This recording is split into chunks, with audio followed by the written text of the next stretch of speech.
dia. Els nens i nenes de 5è A hem preparat una auca de Josep al segle X. De família menestral, en un vell i antic casal. Va néixer un fill d'un fuster, el Josep Anselm Clavé. Sa mare, que es deia Agnès, sabia parlar francès i tocava el clavecí. Curiós, oi? Clave, sí. Encara que es curt de vista, de petit ja és un artista, que fa gresca i fa xivarri amb els seus companys del barri. Treballa un temps de torner i coneix bé el món obrer. Que veu Marcel i Somés, cosa que no li fa el pes. El pretén fer canviar amb la guitarra a la mà. Escriu versos ablandats pels seus amors dissortats.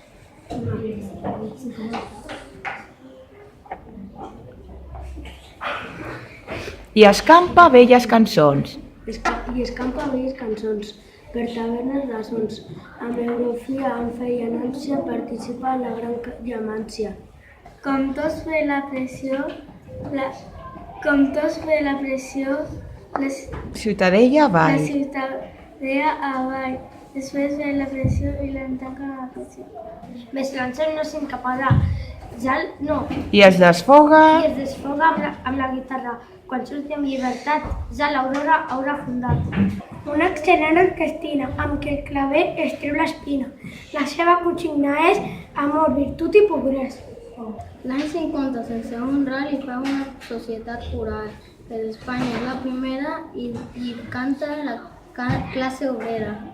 La fraternitat es diu i així va fent la viu-viu, fins que pren nom a uns jardins on van els barcelonins. Ara Euterpa s'anomena i ja canta tota mena de melòdiques cançons, jotes valsos i rigorons.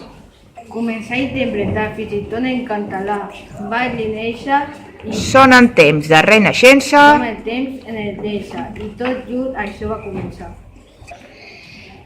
Aviat afiliats a molts centres comarcals i així els coros del claver creixen com un carbasser.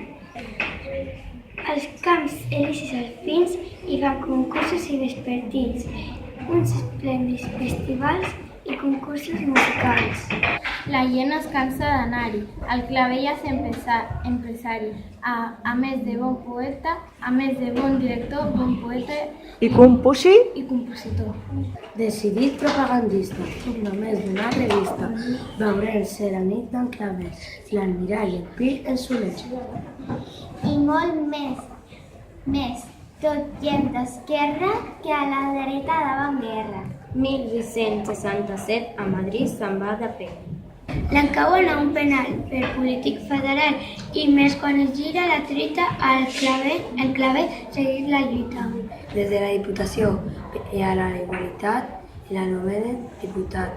Des de la Diputació per a poc temps, però amb passió. S'exerceix de vicepresident i està a servei de la llei, serà amb el governador de Ciutat de Castelló. Fins que el general Pavia a passeig tothom envia, davant de tant de 100 anys, torna a casa amb ben pocs guanys. 1874, a l'amor s'hagi d'abat, en el vell carrer d'en Xuclàs s'hagi embancador. Però resta la seva obra, que la canta el ric i el pobre, la canta el pobre i el ric, això sí que fa bonic. Esperem que us hagi agradat Les auques que hem preparat.